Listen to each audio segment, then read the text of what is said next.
नमो निष्कलरूपाय नमो निष्कलतेजसे नमः सकलनाथाय नमस्ते सकलात्मने नमः प्रणवाचाय नमः प्रणवलिंगणे नमः स्रष्टादिकर्ते च नमः पंचमुखाय ते पंचब्रह्मस्वरूपाय पंचकृत्याय ते नमः आत्मने ब्रह्मणे तुभ्यं अनंतगुणशक्तये सकलाकलरूपाय शंभवे गुरवे नमः. शिवपुराणामध्ये तीर्थांचं महत्त्व सांगणं चालूच आहे. आतापर्यंत आपण सिंधू, सतलज, सरस्वती, गंगा आणि सोनभद्र, जिला सोनभद्रसुद्धा म्हणतात, या सोनभद्र नावाने एक जिल्हा पण आहे बरं का मध्य भारतामध्ये. तर या सगळ्या नद्यांची कहाणी सांगून झाल्यावर अजून काही नद्यांचं महत्त्व शिवपुराणामध्ये सांगितलेलं आहे. या नद्यांचं एक वैशिष्ट्य, या नद्यांच्या तीर्थस्थळाच्या ठिकाणी जाऊन तुम्ही राहाल तर तुम्हाला मोक्ष प्राप्त होऊ शकतो, ज्ञान प्राप्त होऊ शकतं. मोक्ष ज्ञानातूनच प्राप्त होत असतो. मुक्तीसाठी ज्ञान मिळवलंच पाहिजे. हे वारंवार सांगितलं जातं, आपल्याला पण कळत नाही, ही आपली अडचण आहे. वारंवार सांगितलं जातं, कळत नाही. कसं ते या आजच्या कथेच्या शेवटी सांगतो. पुढची नदी आहे नर्मदा. सोनभद्रेसोबत निघालेली नर्मदा ही मैकल देशच्या राजाची कन्या आणि ही नदीरूप होऊन वाहते आहे. या नर्मदेचं वैशिष्ट्य आहे, ही नर्मदा इतकी पावन आहे की ही नर्मदा प्रत्यक्ष गंगेच्या सुद्धा पापाचं क्षालन करते, त्याला धुते. असं म्हणतात की सगळ्यांचे पाप धुवून धुवून धुवून जेव्हा गंगा स्वतःच पापाने युक्त होऊन जाते, त्यात पाप अधिक होतं, तेव्हा स्वतःला पवित्र करण्यासाठी गंगा नर्मदेत येते म्हणतात. आणि नर्मदा स्नान करून जाते. मग गंगा पुन्हा पवित्र होते आणि पुन्हा आपली पापं धुवायला मोकळी.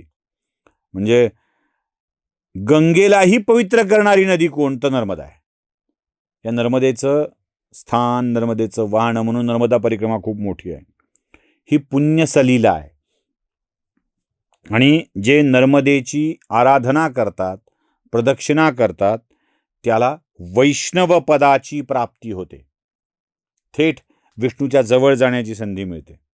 वैष्णव पदाची प्राप्ती होते. 24 मुख असलेली ही नर्मदा. या नर्मदेच्या परिक्रमा सगळ्यात कठीण आहे म्हणलं जातं. आणि सगळ्यात कठीण असलेली परिक्रमा अगदी अपंग, अंध, पाय नसलेली माणसं, काठीच्या आधारावर चालणारी माणसं सहजपणे पार पडतात. काही तर प्रसंग असे आहेत ना की ते कुबडी घेऊन माणसं नर्मदा परिक्रमेला निघतात आणि शेवटी कुबडी टाकून देऊन चालतात. काय! आणि त्याचे अनुभव तर इतके छान आहेत लोकांचे. तुम्हाला त्या पवित्र वातावरणाच्या स्पर्शाने, रहिवासाने विष्णुपदाची प्राप्ती होते म्हणतात, ते काही खोटं नाही. म्हणून नर्मदेचं दर्शन घ्यावंच. आजही जेव्हा नर्मदा नदीच्या विविध तीरावर जाऊन मी नमस्कार करून येतो ना, तेव्हा तिथून पाय निघत नाही. तिचं रूप कसंही असो, ती कमी पाण्याने वाहत असो की रौद्र रूपात वाहत असो, दिसते खूपच छान. आणि एक विलक्षण आनंद, समाधान नर्मदेच्या दर्शनाने तुम्हाला मिळतो. म्हणून नर्मदा परिक्रमा आलेले लोक कोणाकडून काही घेत नाहीत. नर्मदा परिक्रमा करून आलेले लोक कुणाचं काही खोटं बोलत नाहीत, कोणाकडून कसलीही वस्तू स्वीकारत नाहीत. असं करायचं नसतं बरं का, की काहीतरी आपलं केली आहे परिक्रमा, झालंय, असं नसतं करायचं. ज्या गोष्टी सांगितल्या त्या पार पाडल्याच पाहिजेत. पुढची नदी आहे तमसा. ही तमसा नदी म्हणजे रामानं पार केलेली नदी. ही खूप सुरेख. पुढे रेवा एक नदी आहे मध्य प्रदेशातून निघणारी, जी नर्मदेची उपनदी आहे. तिला 10 मुख आहेत आणि ही फार पुण्यसलीला आहे. महाराष्ट्रातल्या लोकांच्यासाठी शिवपुराणात वर्णिलेली नदी म्हणजे गोदावरी. 21 मुखांची, ब्रह्मगिरीवरून निघणारी, ऋषीच्या आग्रहावरून आलेली अशी ही गोवध आणि ब्रह्महत्येच्या पातकाचितकं पातक सुद्धा तुमचं दूर करते या गोदावरीतल्या स्नानाने. आता कुंभमेळा होणार आहे, त्या कुंभमेळ्याच्या वेळी आपण या गोदावरीच्या स्नानाचा आनंद घेऊ शकतो. पश्चिम महाराष्ट्रातली कृष्णावेणी नावाची एक नदी आहे, जी पापांचा नाश करून विष्णू लोकाची प्राप्ती करून देते ती कृष्णा. ये रे कृष्णातिरीच्या वसणाऱ्या, आहे ना, कृष्णातिरीच्या वसणाऱ्या ती कृष्णा नदी आहे जी तुमच्या सकल पापांचा नाश करत असते. आणि या कृष्णा तीरावरती दत्त संप्रदायाच्या भगवान दत्तात्रयाची विविध ठिकाणं तुम्हाला बघायला मिळतील. त्यानंतर कर्नाटकातली तुंगभद्रा, तुंगभद्रा नदीचा तीरही मोठा विलक्षण आहे. याच तुंगभद्रेच्या तीरावर किष्किंधा नगरी आहे. याच किष्किंधा नगरीत तुंगभद्रेला ओलांडून रामचंद्र गेलेले आहेत. ही तुंगभद्रा नदी ब्रह्मलोकाची प्राप्ती करून देणारी आहे, म्हणून या तुंगभद्रेचंही दर्शन घेणं आवश्यक आहे. पुढची नदी आहे सुवर्णमुखी. ही सरस्वतीचा आशीर्वाद देणारी, इंद्रलोकाची प्राप्ती करून देणारी आहे. त्याच्या पुढे कर्नाटक आणि तामिळनाडू राज्यात जाणारी कावेरी आहे. ही 20 मुखांची नदी, अभिष्ट फळ देणारी आहे, स्वर्गलोकाची प्राप्ती करून देणारी आहे. या आणि अशा अनेक तीर्थांनी, मग ते नैमिषारण्य असेल जिथे सगळ्याच भगवंतांच्या कथा सांगितल्या गेल्या, परीक्षिताच्या जन्मेजय आणि परीक्षिताची जी कथा आहे तिथून जिथून ह्याचा प्रारंभ झाला, कलियुगाचा प्रारंभ झाला, त्या कलियुगाच्या प्रारंभात नैमिषारण्य हेच ठिकाण आहे जिथे भागवत कथा सांगितली गेली.